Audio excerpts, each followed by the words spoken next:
The story of the House of Hope begins much like every alcoholic's recovery journey, with a single moment of crisis. A woman reached for a bottle of cleaning fluid, mistaking it for vodka, and nearly lost her life. Her name was Gloria McKee.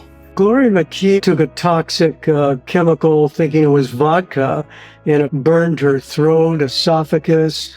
It was a horrible, painful process she went through, and vowed that if she could make it and get healthy, she would devote her life to helping other women. 5 years later, Gloria and a group of women saw the need for a refuge, a place where women could find safety and have a real chance at recovery. In 1955, really when you're talking about women being treated, it was difficult. There wasn't a lot going on at that period of time. And if there was, it was underground in some way, and Gloria created something that women could go to a home and at least address the issue. A small 2-bedroom apartment became the first House of Hope. Within months, the women filled a larger home that could hold 10. A place of safety where women could cook, share meals, and support each other in sobriety. Word spread quickly, and the community began to rally around these women.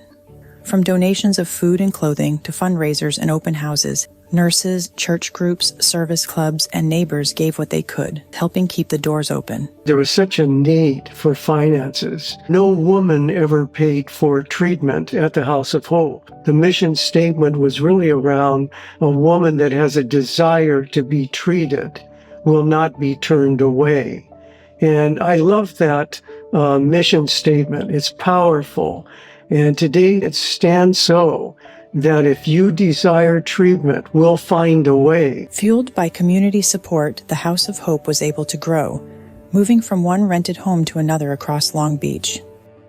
In 1965, a women's group on the Palos Verdes Peninsula stepped in to help sustain that growth under the name Las Esperanzas, the hopeful ones. One of their strongest voices was Helen Gilbert. She had once been a client herself, finding sobriety within the very walls she later fought to protect. She had already broken barriers as one of the first women to serve in the Navy Waves during World War II, and later as one of the first women radio operators at Oakland Airport. She carried that same determination into House of Hope.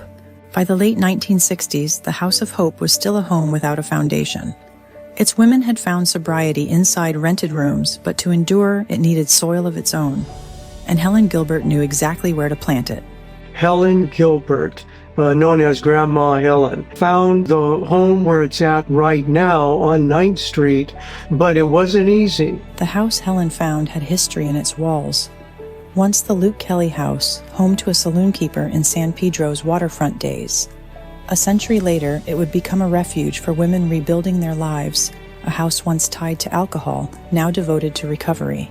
Among those forever shaped by Helen's example are Maricela Gray, Executive Director of the House of Hope, and Kelly Friday, Director of Residential Services. Both are former clients who turned their own recovery into leadership, carrying forward the legacy of one woman's healing, becoming the next woman's hope. You know, when Kelly and I went through treatment, we had Helen Gilbert. Grandma Helen. She was instrumental of finding this house. And I just remember when I got here, she would have cartons of cigarettes for us, everything she could provide to help us stay. But she was a pistol, and she was one to be reckoned with. And she did her own thing with her own friends, and you couldn't tell her what to do or how to do it when it came to House of Hope or us. I wish everybody could have got to experience Grandma Helen. Yeah. Grandma was something. And she did it till like she was on her last leg too. I met Grandma Helen. When I first started to work here, she was in her 90s. She was still smoking cigarettes. She was in a wheelchair, and she was opinionated. And she was delightful. She was invested in our lives. And it was like we were part of something so big. And we all felt safe with her. Yeah. Protected and safe. Yeah. When Helen first toured the property, she met its owner, Mrs. DiMaglio, a widow whose husband had been a local doctor. Helen told her who they were, what the house would be used for, and that they had no money. Mrs. DiMaglio smiled and said nothing would have pleased her or her late husband more. She gave Helen a year to raise the funds, so they got to work. A thrift shop was opened to help raise money along with numerous events and fundraisers. Within 12 months, they made it, but the hardest part was still ahead. Helen was a fighter. There were residents that didn't want that home to have women in recovery there, and she lobbied for it.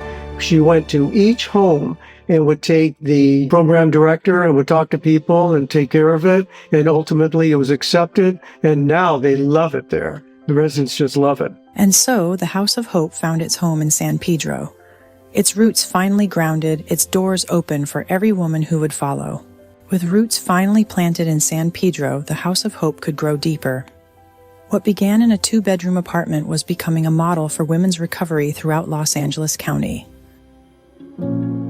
Over the decades, the House of Hope quietly expanded.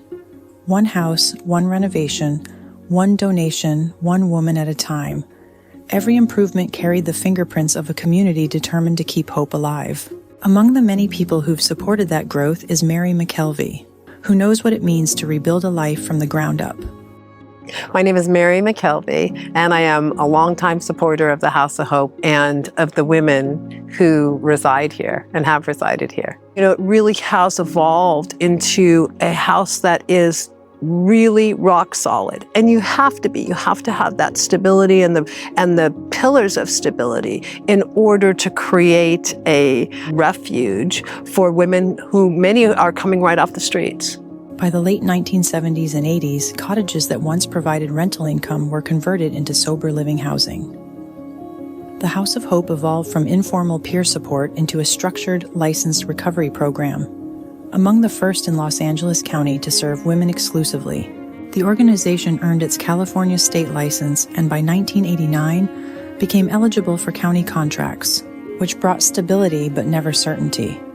What kept the house alive was faith, grit, and a community that refused to let those doors close. In the 1980s, House of Hope got their first contract from the county. When I was first hired, I could tell you that we had maybe 10 employees. Our budget was very, very small, but it worked for us. And during that time, there were a lot of fundraisers. We also have our women's auxiliary, the Las Esperanzas. I am a Las Esperanzas member. That was one way for me to give back. They do maybe 4 fundraisers a year, and all of the money that we raise goes back to the House of Hope. By the 1990s, the House of Hope had grown from a single residence into a network of recovery homes, transitional housing, sober living environments, and the Adams Center, classes and offices built from what was once a liquor store. Yet another poetic turn of events proving that recovery knows no bounds. That growth was made possible by the dedication of longtime supporters, including board member Dotha Wellborn, whose generosity helped secure safe housing for graduates and staff. One of our board members left us an endowment after she passed, Dotha Wellborn. She also gifted us our first building, which was used for sober living. It's just down the street. Then came Carl McMillan and the McMillan Family Foundation, whose continued support helped transform those few houses into a full neighborhood of hope. What was once Saloon Keepers Row became a block dedicated to the recovery of alcoholics, a poetic turn few could have imagined. I remember meeting Carl and Carl coming in to do the inspection, and he always had a pen and paper, and he always did the negotiation with the seller. Most of these properties we have because of his generosity. Carl and Carol McMillan were mainstays to give of spirit, of kindness, of their heart. Carl was one man that stood for that. And he's passed on, but his spirit will always be with us. A kind gentleman. He retired our sober living mortgage, and the building was named after the McMillans. After that, he gifted us a property that's across the street, the Chris McMillan house, and it serves as Recovery Bridge housing.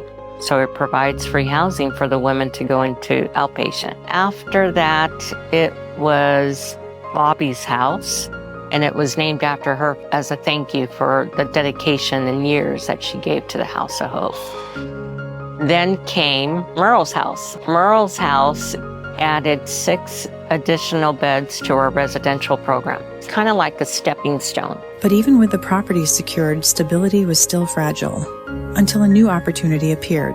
Thank God for Medi-Cal. I have to give Bobby Shergi full credit for being open enough to take on something that was difficult, but it really paid off. When I first came to apply for work here, I left the office after meeting with Bobby Shergi as the compliance officer, I think at the time. I was at many of the meetings where they started talking about drug Medi-Cal, because you have to remember, historically, Medi-Cal did not accept patients for substance use disorder. When I came in was right at the beginning of all of that. I had the privilege to walk with the county and walk House of Hope through a lot of those changes. Our ability to serve more patients, our ability to purchase more property, our ability to have a more robust workforce. You know, all of that happened in the last 9 years. Everything shifted for the House of Hope. No longer are we paid by block grants, meaning that we were only getting a selected amount. I remember I couldn't go to sleep. I was having a real hard time sleeping and telling Bobby, it's like, I don't know how we're going to meet payroll this week. God always provided. Now with Medi-Cal, we were getting paid for every single service. That change allowed the house to grow without losing its roots, blending evidence-based care with compassion, structure with empathy. The House of Hope has a unique combination of tradition and innovation. The wisdom to innovate where it's needed to, but also know what to keep that's uniquely theirs. One of the big things that has happened for the House of Hope is they have gone from being sort of a residential facility to having a number of different ways to outreach and accommodate the women. From the generosity of Dotha Wellborn to the Macmillans, from bake sales to Medi-Cal, House of Hope found a way to endure and to evolve. And because the doors stayed open, so did the circle. Women returning as counselors, alumni becoming mentors, and new arrivals stepping into the same rooms where others once stood. Every chapter begins the same way, and with a woman standing at a door, unsure if she can walk through it. I remember walking through the doors for the first time and feeling surrender and telling myself, whatever it takes, I'm gonna do. I was desperate. I had nothing left. I had no money. I had no life in me. I was gone. I went with the choice of getting help. The door becomes day one, coffee at sunrise, a bed that's yours, not borrowed. Fear loosens its grip when someone hands you hope instead of judgment. I would explain the House of Hope as a safe, nurturing, loving environment, because I've been through the House of Hope and that's what I felt when I first came here. It just feels safe and comforting. I feel like I've never seen anything like the House of Hope. Safety gives you time to stop running. Then the work begins. To love myself is probably the best thing that I ever learned. My counselor used to make me write affirmations. She would always supply me with these little tiny Post-it notes, and she's like, every day you have to write 3 affirmations and put them on your wall. Over time, I started to believe those things. I always tell everybody I grew up at the House of Hope. I learned how to love myself. My life has changed so much. It's so crazy to think about how I was at that time. My new life started here. I was up at 4 a.m. ready to go. The first nights here, though, they were kind of hard for me, but I managed to make it through that. I put my family through, my daughter, my parents who've done nothing but love and support me. Took all of that to get to where I'm at now, to see how loved I am, you know. I didn't know how to accept love. But when I came here, I met with counselors who helped me figure that out. Watching women come in who were unable to do anything but look at the ground and look at their shoes, to, in a matter of months, have a conversation with you, eye to eye, and see them hold their head up with some dignity. Watching them go back to school and get a degree, get their children back, become mothers who are present for their kids. It's a transformation of human beings. I called House of Hope, and they did not ask a penny from me. I was always willing to be of service. It's something that I love, something that I want to keep open for the next 70 years. So another woman could get the same kind of foundation, the same kind of tools that have helped me and benefited my life. We're like a family setting. First of all, we don't look like a medical facility. It's homely, and that's how we treat people. Treat them like home, because that's what I got when I got here. This is what I wanted my home to be like. Change takes root and doesn't just grow, it flourishes. I'm so happy. I'm so happy. My life has changed in so many ways. My life has substance today. I wouldn't trade my sobriety for anything in the world. Nothing in the world I would trade my sobriety for. My life is beautiful. My life has changed so much since I graduated. 8 years later, I have a great husband, I have my baby, my little boy Xander, and I work here at the House of Hope. People are more happy to be around me like this, and it feels nice. This is so wonderful here. It changed not only her life, but my life, my family. My mom wished that she would do good before she would pass. And she did. My mom would tell me, oh my good, what a big change. Look at her now. She was so proud of her. My whole family was proud of her. We'll talk for hours on the phone. We text every day. It wasn't like that. Got my daughter back.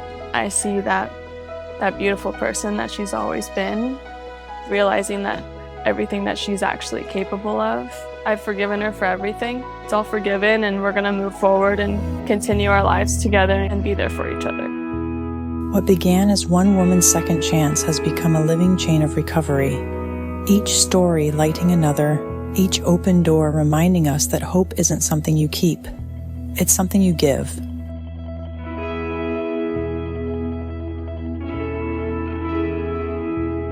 I have self-respect for myself, I have love for myself, and as long as I maintain my spiritual fitness, I can go through anything sober. You are worth getting sober. You could get so much more in your life today if you just give yourself a chance. Don't give up on your daughter. Now to see how loved I am. I never really believed I was loved. You can build your relationship back. Don't give up. Show them support even when it's the hardest times. Love. Yeah. A safe home. It's amending those broken relationships that we once had with our families. And we just keep giving that love over and over and over again and return that same love. So it's kind of like a trickle-down effect. 70 years ago, one woman set down her bottle and opened a door. The door became a light, the light became a path. And every woman who's followed has carried that light forward, to a mother, to a father, to a brother, to a sister who says, come home. Here, despair is exchanged for forgiveness. Strength is found in shared steps, and hope walks beside them all. The House of Hope isn't just a house. It's the living pulse of recovery. One heartbeat echoing through generations.